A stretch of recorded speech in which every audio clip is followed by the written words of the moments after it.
Oh. Master ha? Oh. Papay. Yung function yung utok. Oh. Ano master? Oh. Oh. Yan. Na-stroke ako nung ano eh. Pero 4 years ago pa yung kasagsagan ng pandemic. Sige, angat mo yan. Tingnan natin kamay mo. Angat mo. Ngayon na.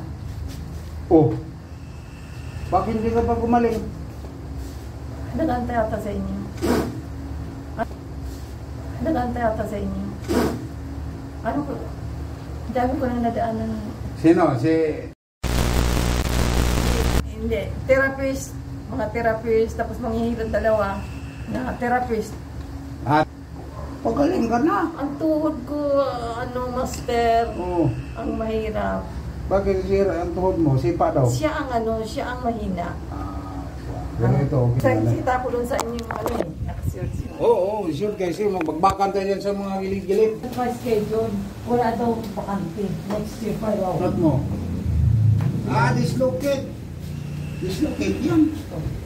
Dislocate. Kasi nung mga stroke ako, yan talagang napit. Dislocate ko na eh. Ilang taon mo kayo?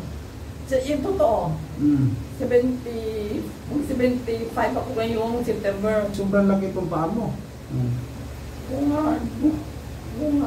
Master. Umunin ko, sakit, hindi. Ganon. Medyo, Ayun, bumalik. Yan, rin mo? Ayun, yun. Ayun na, bumalik na. Sige, angat. Ay, kulang pa. Kulang pa. Lagay dito sa kabila. Matibay. Lagay sa mukha. Yan naman, baba. Okay na, ito lang talaga. Ito lang talaga. Baba. Kailangan ako mag-ano. Hindi, ang problema mo, dito sa kakuwang ko, ito siya, tumunog, yan. Ang dalawa dito. Ito. Dalawa sa... Parang walang pakiramdam. Ang problema mo ito. Ito no. Bakit? Ganyan si Sudsila. Tusukin niya yan. Gamit.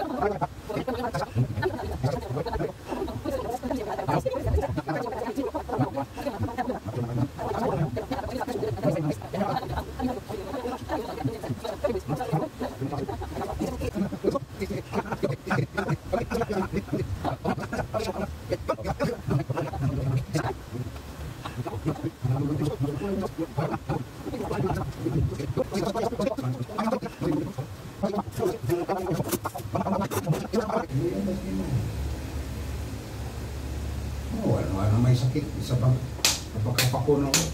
Ano may sakit? Hangaan. Ayan. Tupi mo siya. Itupi ni. Anak. Pag matupi ni mo siya nga kini. Di kadap, baba. Kanina, di ba, tupi ka. Patupi ko, nakadapa ka. Ito, tupi at ihaya. Sige, tupi. Hulo ka! Hala ka! Oh. Master ha? Oh. Papay December. Ang imong wish man December. Oo. Ang wish mo December. Hindi pa December. Angat. Yun. Wow! Taas. Kuha.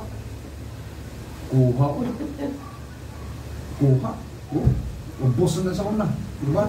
Hindi talaga. Precision pa lang yan. Wala. Doktor Ron. Doktor na nga yun. Diba? Kaya kanina, pag tagilid niya, master naman nagilid, magalaw na niya eh. Mo.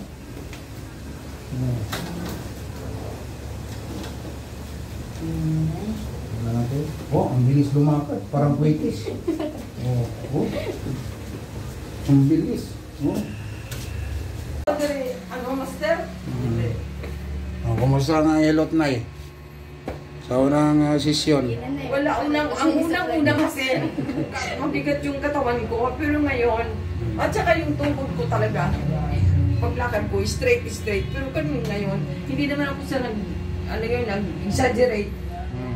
Ito yung pamangkin ko, nakikita naman niya na yung tuhod ko natitrip na. not necessarily naman na 100%. Yun ang sinasabi ko, hindi naman nakukuha ka agad dyan sa ng ano. Ano talaga yun? Saka naangat mo, natupi mo. Yun. Yun. Eh, di ba dati hindi mo maangat? Hindi. Ilang buwang stroke? 4 years. Oh, 4 years. Ang witness siya at saka yan, witness. Di ba? Ikaw witness, no? Oh, yan witness. Master, narinig ko. Hindi ko ang nagpicture sa akong Hi, hello. Hello. Hindi naman ako nag-over or exaggerate, pero yan siya. yung ano ko talaga, yung paniwala ko sa umpisa, na dapat doktor, dapat therapist na pupuntahan ko. Pero nangingibabaw talaga sa isip ko na i-try ko si Master Kevin kasi parang ano talaga, siya ang may nagsabi sa akin na siyang mapapagaling sa akin. At sa ngayon, first session pa lang, pero ang laking, sabi nga na po kayong mag-atubili na pumunta kay Master Kevin Hilot dito sa Fairview. Napakagaling po niya.